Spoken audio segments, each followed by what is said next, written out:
오늘 이 시간 증거될 하나님의 말씀은 이사야 40장 21절에서 31절 말씀을 함께 읽도록 하겠습니다.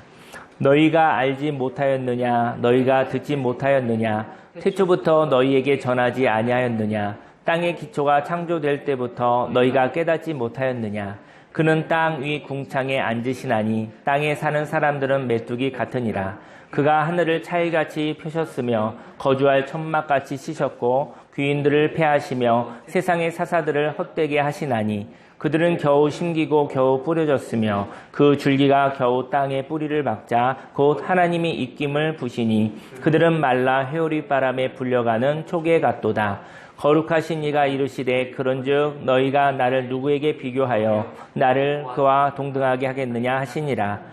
너희는 눈을 높이 들어 누가 이 모든 것을 창조하였나 보라.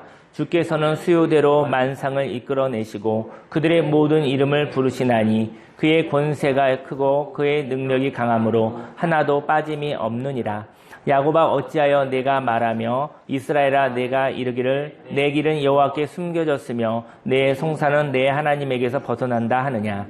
너는 알지 못하였느냐? 듣지 못하였느냐? 영원하신 하나님 여호와 땅끝까지 창조하신 이는 피곤하지 않으시며 곤비하지 않으시며 명철이 한이 없으시며 피곤한 자에게는 능력을 주시며 무능한 자에게는 힘을 더하시나니 소년이라도 피곤하며 곤비하며 장정이라도 넘어지며 쓰러지되 오직 여호와를 앙망하는 자는 새 힘을 얻으리니 독수리가 날개치며 올라감 같을 것이요 다른 박제라여도 곤비하지 아니하겠고 걸어가도 피곤하지 아니하리로다. 아멘.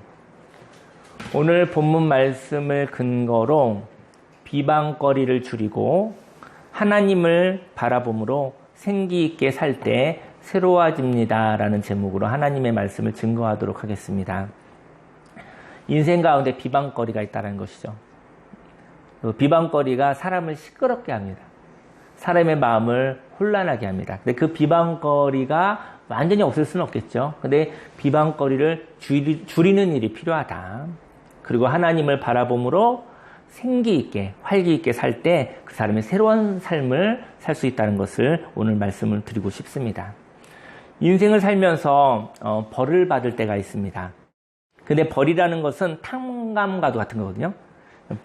탕감과도 같은 것이라 만일 잘못이 있는데 그 잘못 때문에 합당한 벌을 받는 것은 괴롭지 않아요. 왜냐면 인생을 살다 보면 벌도 있을 수 있어요. 회초리도 한 대 맞을 수도 있어요. 근데 합당한 만큼일 때는 그 사람을 자유케 한다라는 것이죠.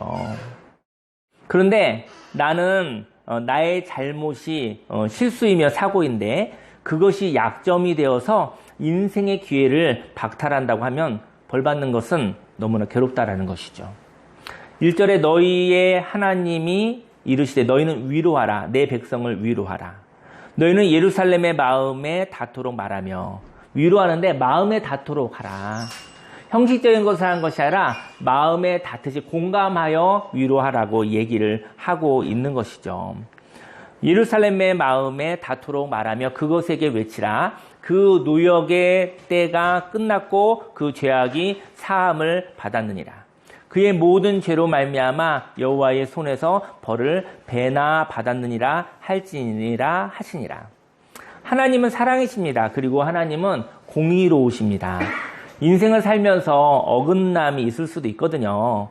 그런데 어긋난 사람들이 슬프다라는 것이죠. 그리고 두렵다라는 것입니다. 왜냐하면 실수를 향하여 어떤 사람이 그곳에 분노를 첨가한다라는 것이죠. 잘됐다. 하면서 어떤 근거를 가지고 자기의 분노를 쏟아붓는다는 것이에요. 그곳에 어떤 사람이 분노를 첨가해 모든 사람들의 분노를 모아서 벌을 준다는 것이죠. 그리고 잘못을 한 사람이 깨닫고 다시는 그렇게 살지 않겠다고 하여도 그 사람을 믿어주지 않는 세상입니다. 아마도 죄악 가운데 물들어 있어서 새롭게 살겠다는 결단을 믿을 수 없는 것인지도 모르겠습니다. 저는 인생이 왜 슬픈가? 우리는 어그러질 수도 있고 때로 실수도 있을 수 있죠. 근데 저 새롭게 살겠습니다. 이 얘기를 믿어주지 않는 세상인 것이죠. 저 새롭게 살겠습니다 했었을 때 그것에 대해서 전혀 받아들이지 않는 그런 세상이 죄악된 세상이라고 저는 생각이 들어요. 아마도 죄악 가운데 물들어 있어서 새롭게 살겠다는 결단이 힘을 발휘할 수 없는 거예요. 그래서 사람의 새롭게 살겠다는 의지보다는 사람이 수치심을 주고 싶은 거예요. 수치심을 주어서 그 수치심을 겪지 않으려는 두려움을 주고 싶은 거예요. 부끄럽게 하여서 두려움을 갖게 함으로 그 사람의 행동을 통제하고 싶은 마음이 있는 것 같아요. 저는 이 세상에 대한민국이 새롭게 살겠다라는 그 결단을 너무나 보석과 같이 받아주는 세상이 되기를 예수님으로 축원합니다. 근데 사람을 부끄럽게 해서 그 수치심 때문에 다른 사람에게 수치심을 당하지 않게 하기 위한 두려움 때문에 그를 통제하려고 하는 것이죠. 목줄을 잡고 흔들려고 하는 것이죠. 그러한 세상이 되지 않았으면 좋겠는데 대한민국이 그런 모습들이 없지 않아 있는 것 같아요. 이렇게 새롭게 살겠다는 사람들이 사람들의 분노에 막혀 절망하였을 때 어떻게 하면 새로운 삶을 살 수 있을까요? 새로운 삶을 살려면 먼저 하나님이 오실 길을 예비하시기 바랍니다. 3절에 외치는 자의 소리여 이르되 너희는 광야에서 여호와의 길을 예비하라. 사막에서 우리 하나님의 대로를 평탄하게 하라. 골짜기마다 도두어지며 산마다 언덕마다 낮아지며 고르지 아니한 곳이 평탄하게 되며 험한 곳이 평지가 될 것이요. 여호와의 영광이 나타나고 모든 육체가 그것을 함께 보리라. 이는 여호와의 입이 말씀하셨느니라. 하나님이 우리의 삶에 오시거든요. 하나님이 저와 여러분의 삶 속에 오시는데 하나님이 저와 여러분에게 형체로 오시는 것이 아니라 하나님이 말씀으로 오신다는 거예요. 하나님이 진리의 말씀으로 오신다는 것이죠. 그런데 저와 여러분들이 하나님의 성품에 참여함으로 골짜기가 도두어지고 산과 언덕이 낮아져서 평지가 되는 것이라는 것이죠. 하나님이 저와 여러분들에게 말씀으로 오시는데 그 길이 있잖아요. 길이 울퉁불퉁한 거예요. 이제 운전을 하면은 길이 울퉁불퉁하면 오기가 힘들잖아요. 평지가 되어져서 아스팔트로 아주 잘 도로가 포장되어 있으면 그 평탄하게 올 수가 있지 않습니까? 하나님이 저와 여러분들에게 오는데 그 자리가 울퉁불퉁하다라는 거예요. 하나님이 저와 여러분들에게 오시는데 평탄하지 않습니다. 평탄하지 않다는 것은 하나님이 하시는 말씀에 반대하는 말이 있다는 것이죠. 저희 여러분들이 하나님이 하시는 격려, 응원, 지지 그런즉 누구든지 그리스도 안에 있으면 새로운 피조물이라 이전 것은 지나갔으니 보라 새 것이 되었도다. 하나님의 말씀이 있지만 그런 말씀을 들으면서도 내 안에서 그 하나님의 말씀에 반대하는 세상의 말, 마귀의 말이 가득하다는 것이죠. 하나님의 말씀이 힘을 발휘할 수 없는 세상의 말이 그리고 사단의 말이 가득할 때 하나님이 저와 여러분들에게 오시는 길이 평탄하지 않다라는 것이죠. 저 여러분들을 죽이고 도적질하고 멸망시키는 사단의 말, 세상의 말들이 바로 없어지기를 예수님으로 축원합니다. 저 여러분들에게 하나님이 오시는데 걸림돌이 된다는 것이죠. 저 여러분들의 영혼에 하나님의 말씀도 있고 그리고 세상에 한계가 있는 모순된 말도 있다는 것이죠. 그 말이 서로 싸우고 있다는 것이죠. 하나님의 말씀은 너무나 먼 것 같고 세상의 말은 너무나 피부에 와닿기 때문에 세상의 말로 인해서 우리는 살아간다는 것이죠. 끝난 거야. 잘못하면 끝난 거야. 어그러지면 끝난 거야. 벼랑에서 떨어지면 다시 회복할 수 없어. 이런 이야기들이 저와 여러분들에게 있지 않습니까? 하지만 하나님은 그렇지 않으시죠. 하나님은 인생의 실수도 있고 어그러짐도 있을 수 있으나 다시 용기를 내어서 일어나면 다시 새로운 기회가 온단다. 그리고 벌을 받는다라는 것은 나쁜 것이 아니라 합당한 것만큼 벌을 받는 것은 교훈이 되는 것이죠. 그것으로 인해서 진리를 깨닫는 것이죠. 그것으로 인해서 분별력이 생기는 것이죠. 하나님의 말씀이 임하고 있는데 그 하나님의 말씀이 되지 못하는 세상의 말이 가득하다고 한다면 하나님께서 저와 여러분들에게 오시는 길이 평탄하지가 않은 것입니다. 그 길을 평탄하게 하시기를 예수님의 이름으로 축원합니다. 하나님은 말씀으로 오십니다. 우리들의 영혼에 하나님의 말씀이 있습니다. 그런데 사단의 말이 하나님의 말씀을 반박하고 있다면 하나님이 오시는 길이 평탄하지 않으신 것이죠. 벌이라는 것은 값을 치르고 자유를 얻는 것입니다.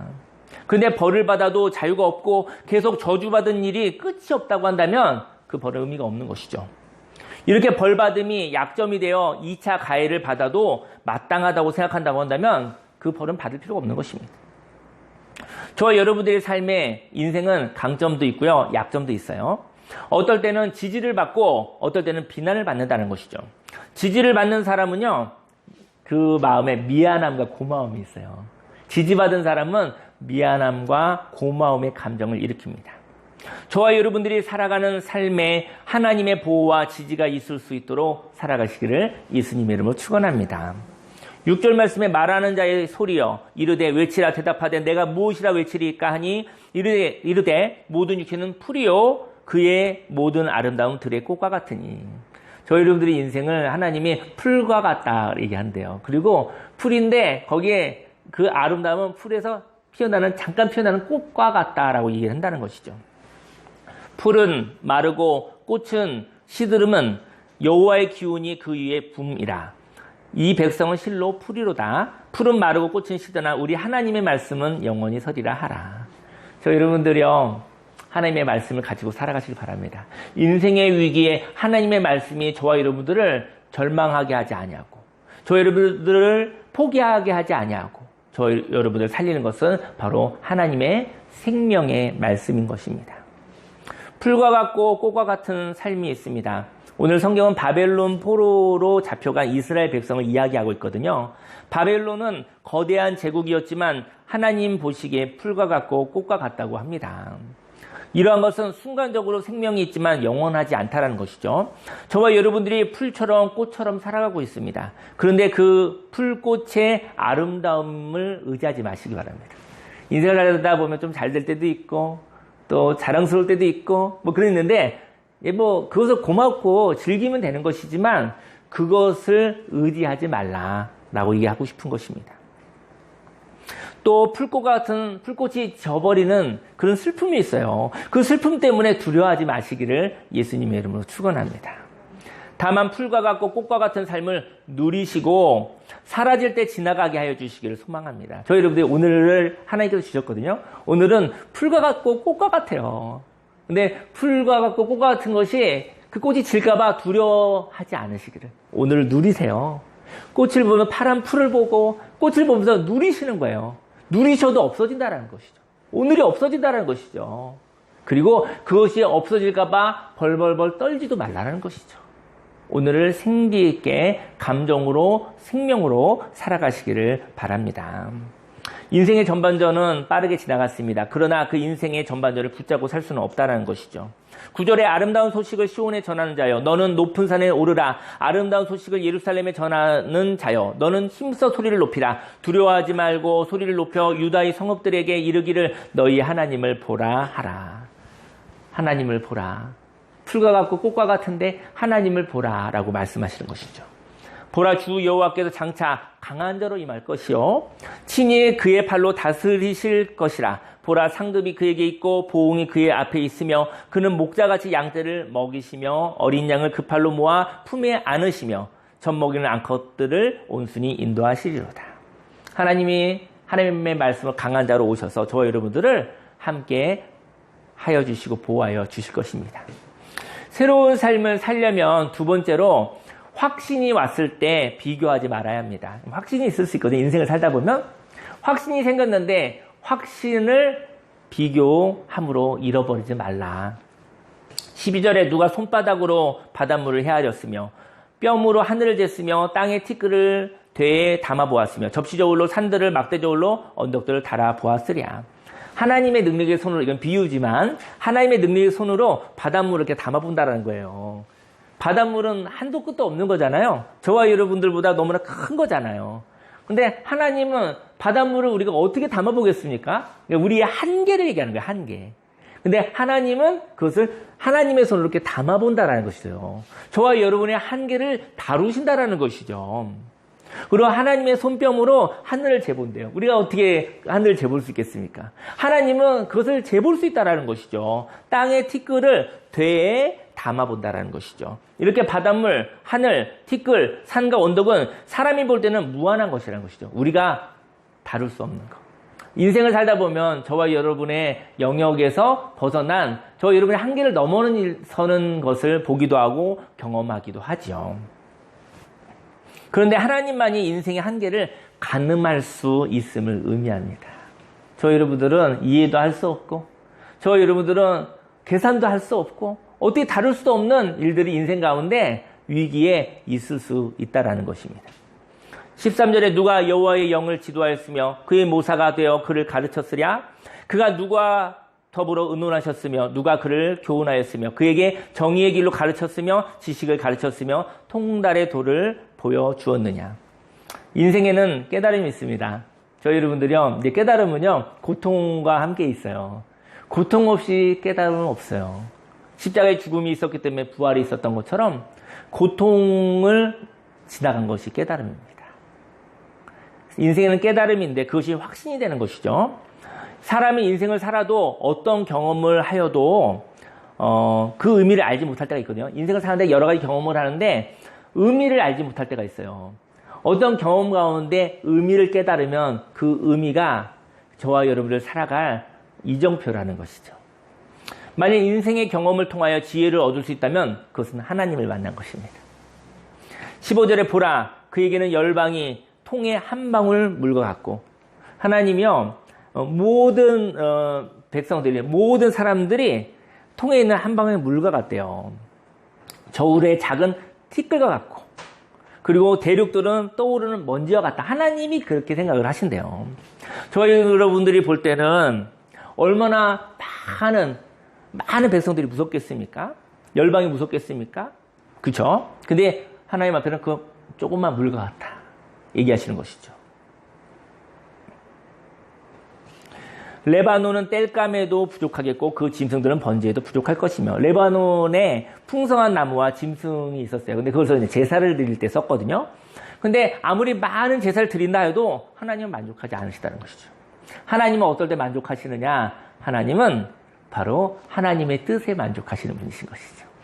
저와 여러분들의 행위가 뭐 종교적 제사나 뭐 여러 가지 행위가 있다 할지라도 그것이 아니라 하나님의 품성에 의해서 하나님의 뜻에 의해서 진리에 의해서 살아갔었을 때 하나님의 만족하심이 있다는 것이죠. 하나님의 기뻐하심이 있다는 것이죠.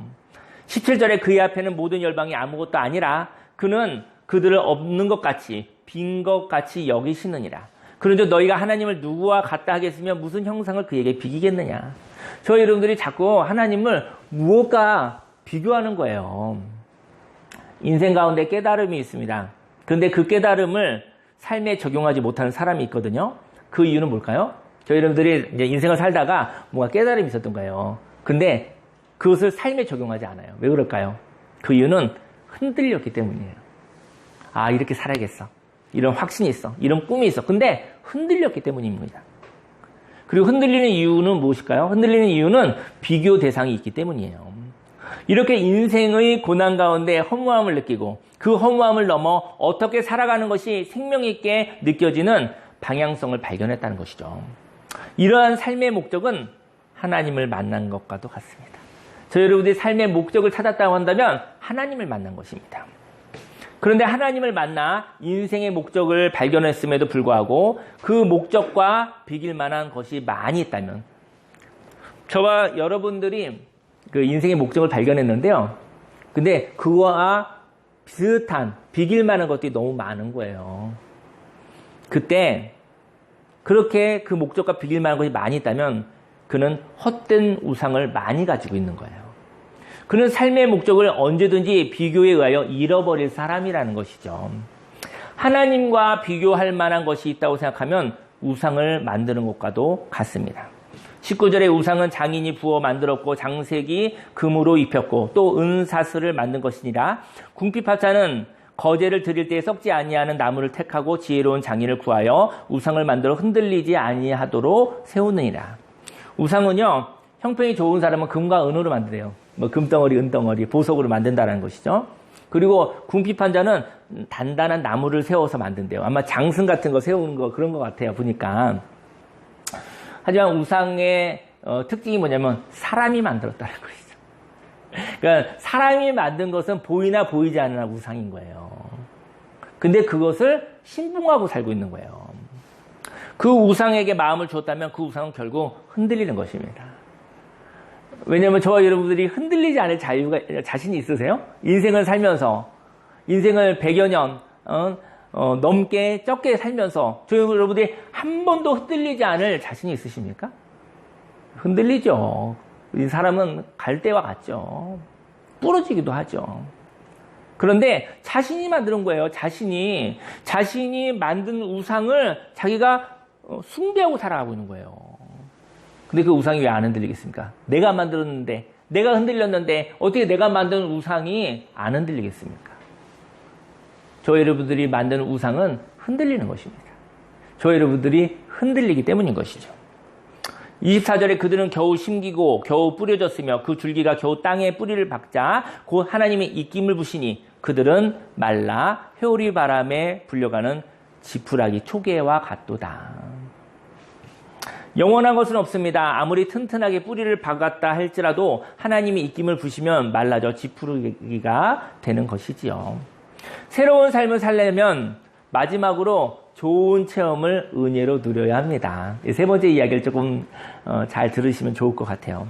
25절에 거룩하신 이가 이르시되 그런즉 너희가 나를 누구에게 비교하여 나를 그와 동등하게 하겠느냐 하시니라. 인생을 살면서 좋은 체험을 할 때가 있죠. 인생을 살면서 좋은 체험을 할 때가 있어요. 좋은 체험에 대한 얘기를 하고 싶어요, 제가. 좋은 체험은 호기심에 의하여 생깁니다.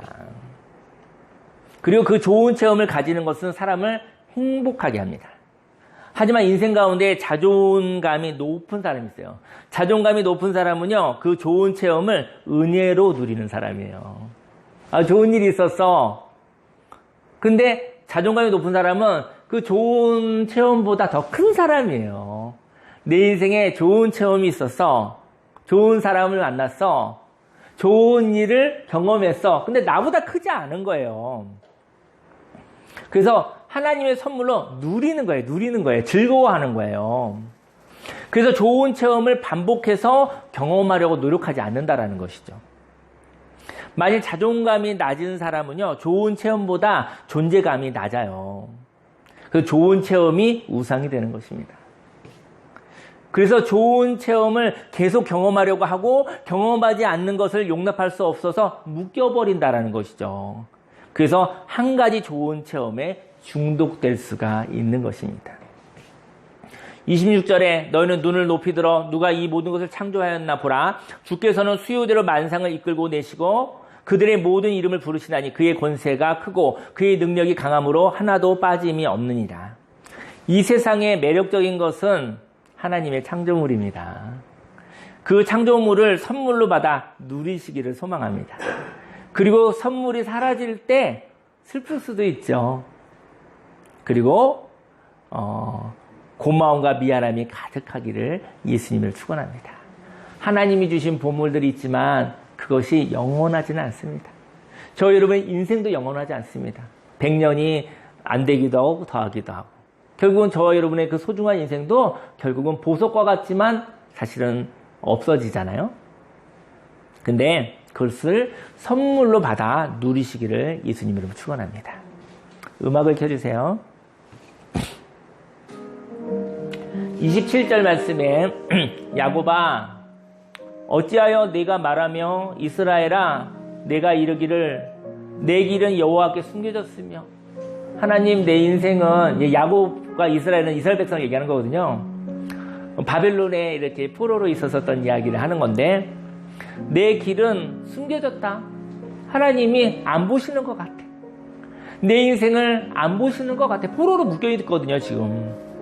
내 송사는 내 하나님에서 벗어난다 하느냐. 하나님의 옳고 그름을 하나님께서 가려주지 않을 것 같아. 너는 알지 못하였느냐? 듣지 못하였느냐? 영원하신 하나님 여호와 땅끝까지 창조하신 이는 피곤하지 않으시며 곤비하지 않으시며 명철이 한이 없으시며 하나님은 그러하신 분이십니다. 피곤한 자에게는 능력을 주시며 무능한 자에게는 힘을 더하시나니 소년이라도 피곤하며 곤비하며 장정이라도 넘어지며 쓰러지되 원래 소년들은 원래 피곤하지 않거든요. 애들을 안 피곤해요. 애들은 금방 회복되잖아요. 그죠? 그래도 소년이라도 피곤하다. 요즘 세상은 소년들도 마음이 많이 피곤합니다. 너무 어렸을 때부터도 마음고생이 많아요, 사실은. 청년이든 장정이 되지만 힘이죠. 장정도 넘어지고 쓰러져요. 그럴 수 있습니다. 오직 여호와를 앙망하는 자는 새 힘을 얻으리니 독수리가 날개치며 올라감 같을 것이요 다른 박질하여도 곤비하지 아니하겠고 걸어가도 피곤하지 아니하리로다. 저는 참새와 독수리 얘기를 하나 나눠볼게요. 참새와 독수리가 100m 거리의 길이를 날아서 경주를 하려고 그래요. 참새와 독수리가 100m 거리를 이렇게 날아서 경주를 한다면 누가 이길까요? 여기 땅 하면 누가 이길까요? 참새가 이겨요, 참새가. 단거리에는 참새가 짹짹짹거리면서 이렇게 파닥파닥 하면서 금방 가요. 독수리는 날개가 너무 커요. 이러다가 끝날지도 몰라요, 사실은. 그리고 독수리는 얕은데 날지 않아요. 독수리 이렇게 밑에 안 날아요. 저 큰 독수리는 그게 타조예요, 타조. 독수리가 아닙니다. 독수리는 낮은 데서 날 수가 없어요. 하지만 독수리처럼 인생을 장거리로 살아야 할 때가 있습니다. 단거리는 참새와 같이 살아도 좋아요. 그날그날의 문제를 해결하고 순발력 있게 좋아요. 뭐 참새가 뭐 나쁩니까? 그렇게 살아도 되죠. 하지만 독수리와 같이 살아야 될 때가 있다는 걸 얘기하고 싶어요. 저희 여러분들이 해결할 수 있는 것은 해결하세요. 빨리빨리 해결하고 처리하면서 사십시오. 근데 저와 여러분의 힘으로 할 수 없는 일들이 있다는 것이죠. 몇십 킬로미터, 몇백 킬로미터, 서울에서 부산까지 만약 날아가야 된다 한다면 참새는 못 날아갈 것 같아. 아마 그 토스라고 하죠. 왜냐면 자기 동네에서 끝나는 거지. 딴 데 안 가잖아. 왜냐면 힘도 없고 그 다음에 두려울 수도 있겠죠. 근데 몇십 킬로미터, 몇백 킬로미터, 몇천 킬로미터를 날아야 한다면 그때는 독수리와 같아야 됩니다. 그런 장거리 경주를 한다면 인생은 장거리 경주일 수도 있거든요. 오늘 하루하루 살아가는 단거리 경주일 수도 있지만 장거리 경주이기도 하잖아요. 50년, 60년, 100년 살아야 되는 장거리 경주이기도 하잖아요. 장거리 경주를 해야 한다면 독수리는요, 날개짓을 해야 돼요. 날개짓을 하면 어떻게 하죠? 날개짓을 해서 하늘로 올라가는 것입니다. 독수리는 날개짓을 해서 하늘을 올라가야 돼요. 높이 올라가야 돼요. 그리고 거기에서 기류를 타야 돼, 기류를. 독수리가 이렇게 다니는 거 보셨어요? 독수리는 이렇게 다니는 거예요. 저와 여러분들이 가지고 있는 힘이 있다면, 날개짓 해야 된다면, 사람이 풀 수 없는 문제, 날개짓해서 서울에서 부산까지 갈 수 없어요. 날개짓해서 서울에서 미국까지 갈 수 없어요. 기류를 타고 가야 돼. 그러면 여러분이 가지고 있는 힘을 가지고 날개짓하여 하늘로 올라가시기 바랍니다. 하늘을 올라가 기류가 있는 곳, 바로 하나님을 앙망하시는 자가 되시기를 예수님의 이름으로 축원합니다. 그리고 기류를 타고 유유히 바람을 탈 거라는 것이죠. 하나님과 함께 인생을 살아갈 것이라는 것이죠. 저와 여러분들은 참새와 같이 재빠르게 살아야 할 때도 있습니다. 하지만 독수리처럼 인생을 장거리로 살아야 할 때가 있다는 것이죠. 인생 가운데 좋은 체험이 자존감이 낮은 사람과 만나면 우상을 형성한다는 것이죠. 저와 여러분들의 그 좋은 체험이 자존감이 낮은 사람과 만나면 그것에 묶여버린다는 것이죠. 그 좋은 체험을 다시 하려고 그 좋은 체험을 놓을 수가 없어서 내 자유를 팔아먹는다는 것이죠. 좋은 체험이 자존감이 높은 사람이 만나면 한때의 추억으로 남는다는 것이죠. 그리고 그 추억은 또 다른 경험을 기대하게 할 것입니다. 저희 여러분들이 자존감이 높아지기 원해요. 자존감이 높은 것을 하나님의 형상, 하나님의 자녀라고 하는 거예요. 하나님의 형상을 찾은 사람이 자존감이 높은 사람입니다. 요즘 자아 중독이라는 말을 듣는데요. 자아라는 건 선택권을 의미하거든요. 자아가 만일 세상을 부러워한다면 부러운 것을 찾아 헤맨다는 것이죠. 그리고 부러운 것은 도저히 도달할 수가 없어서 우상이 된다는 것이죠. 그리고 저와 여러분의 선택권이 우스운 것을 만나면 무시함으로 폭력을 행사한다는 것이죠. 하지만 하나님 주시는 선택권이 있어요. 그 선택권을 가진 사람이 은혜를 받으면 기대감이 있습니다. 하나님의 형상은 소명입니다. 이 땅의 무엇과도 비교될 수 없는 그 무엇? 바로 나를 발견한 것입니다. 오늘 저와 여러분들 새로운 삶은 바로 나를 발견하는 일입니다. 인생 가운데 어려움이 아마 인생을 사는 것만큼 있어요. 하지만 어려움은 있을 수 있어요. 근데 내가 해결할 수 없는 어려움을 만나면 여호와를 앙망하는 자, 독수리가 같이 날개짓을 하여 하늘로 창공으로 올라 하나님 계신 곳, 하나님의 관점, 하나님의 능력을 가지고 하나님의 보호하심 속에 하나님의 기류를 타고 하나님과 함께 꿈을 이루시기를 예수님을 축원합니다. 인생의 목적 하나님과 동행할 때 가능하고요. 싸구려 같은 것은 그냥 대충 살아도 돼요. 뭐 싸구려 그렇게 뭐 하나님하고 연합하지 않아도 싸구려 인생은 충분히 할 수 있습니다. 하지만 인생 한번 왔다가 하나님께 가는 인생길에서 아름답게 멋있게 소중하게 살아가고 싶은 목적이 있다고 한다면 하나님과 연합하시기 바랍니다. 너무나 보석 같은 삶은요, 그것은 하나님 만나고 하나님의 능력과 하나님의 성품이 필요해요. 이 세상에 예술하는 사람들이 영감이 필요하다고 그러죠. 최근에 그 필드상 탄 사람 얘기, 39살에 예, 뭐 저의 부정적인 얘기인지 모르죠. 부정적인 얘기인지 모르지만 어쨌든 대단하잖아요. 한국 사람이. 근데 그 사람이 한국 사람이지만 미국 사람이에요. 제가 이게 좀 부정적인 얘기예요. 그 사람이 한국 사람이었으면 그 상을 탔을까? 저 되게 지금 부정적으로 얘기하는 거예요. 똑같은 실력이었음에도 불구하고 미국 사람의 어드밴티지가 없었을까? 그렇게 장담할 수는 없어요.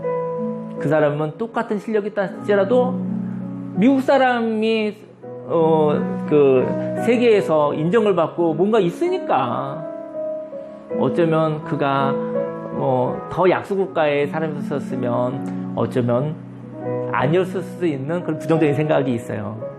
제가 무슨 얘기를 하고 싶으냐면요, 저희 여러분들 열심히 노력을 하고 미국 사람 뭐 이런 얘기를 하고 싶은 얘기가 아니라 저희 여러분들이 하나님과 함께하는 저희 여러분의 노력은 너무나 소중한 것이지만 하나님이 지지하고 응원하시는 삶을 사시기를 예수님을 축원합니다. 인생 가운데 저희 여러분이 뛰어넘지 못할 산이 꽤 있습니다. 여러 가지 모양으로. 그때 독수리처럼 여호와를 앙망하여 하나님을 바라보고 하나님의 지혜와 하나님의 능력과 하나님의 성품으로 인생의 목적을 저희 여러분들이 걸어나가시기를 예수님을 축원합니다.